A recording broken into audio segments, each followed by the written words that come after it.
தமிழ்நாட்டை காக்க வந்த அவதார புருஷன் போல விஜய் தன்னை நினைத்துக் கொள்வதாக தெரிவித்த ஆர்பி உதயகுமார், விஜய் அரசியலில் 1.5 வருட கைக்குழந்தை என விமர்சித்திருக்கிறார்.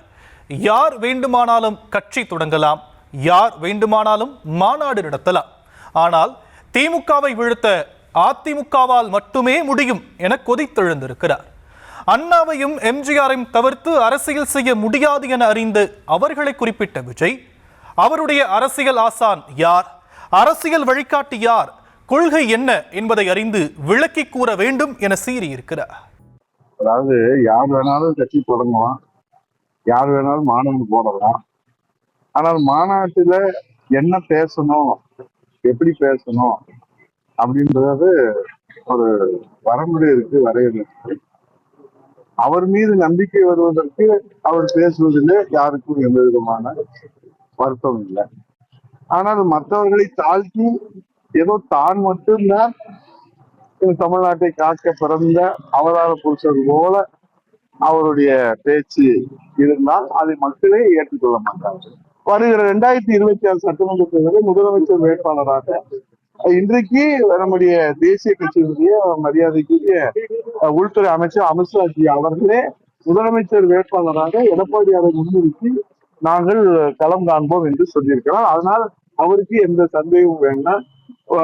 உலகமே சொல்லுகிற அந்த செய்தி அவருக்கு தெரியவில்லை என்று சொன்னால் அவர் எந்த உலகத்திலே இருக்கிறார் என்று நமக்கு தெரியவில்லை.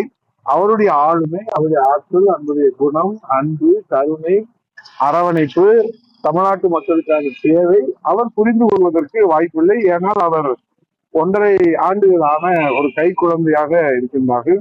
திராவிட முன்னேற்ற கழகம் கொட்டுகிற மலையிலே ராபின்சன் பூங்காவிலே தொடங்கிய திமுகவை வீழ்த்துவதற்கு அண்ணா திராவிட முன்னேற்ற கழக தலைமையிலே தான் அணிவகுக்க வேண்டும் என்று தேசிய கட்சிகளுக்கு புரிந்தது, இங்க இருக்கிற கட்சிகளுக்கு புரிந்தது. நேற்று கட்சி தொடங்கிய மாநாடு நடத்திய அன்பு சகோதரர் அவர்களுக்கு தெரியவில்லையே என்பது ஒரு கவலையாக இருக்கிறது. ஒரு ஆளுமை, ஒரு தலைமை, இந்த செய்தி கூட தெரியாமல் சுண்டக்கா கட்சியெல்லாம் கூட எரிஞ்சு விட்டுருவாங்க. திமுக விஜய் அவர்களிடத்திலே போய் நாங்கள் கவலையில இருக்கிறோம் என்று சொன்னது என்று அவர் பட்டியலுக்கு சொன்னால் அதுக்கு வேண்டுமானால் நாங்கள் பதில் சொல்வதற்கு தயாராக இருக்கிறோம். இன்றைக்கு மக்களை காப்பதற்காக எழுச்சி பயணம் சென்று கொண்டிருக்கிறார்கள்.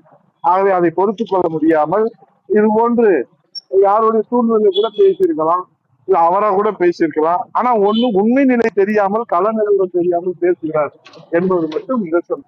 அப்ப அவருடைய அரசியல் ஆசான் யாரு, அவருடைய அரசியல் வழிகாட்டி யாரு, அவருடைய தலைவர் யாரு, அவருக்கு யார் கொள்கை வழிகாட்டி தலைவர்கள், அதை விளக்கி சொல்லணும்.